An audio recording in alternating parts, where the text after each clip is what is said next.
Gözleri aşka gülen taze süt dalısın.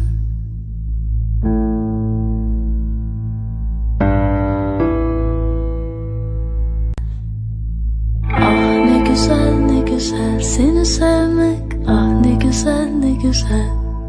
Bekleme sonbaharı, bir acı rüzgar eser.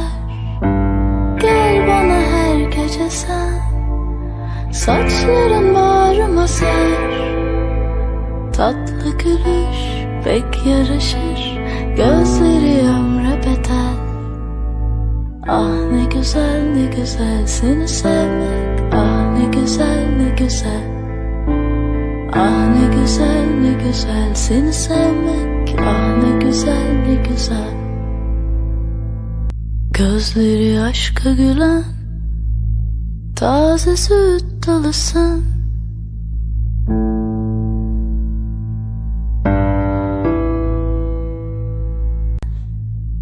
Ah ne güzel ne güzel seni sevmek. Ah ne güzel ne güzel. Bekleme sonbaharı, bir acı rüzgar eser. Gel bana her gece sen, saçların bağrıma ser.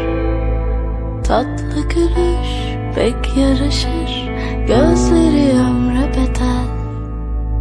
Ah ne güzel ne güzel seni sevmek. Ah ne güzel ne güzel.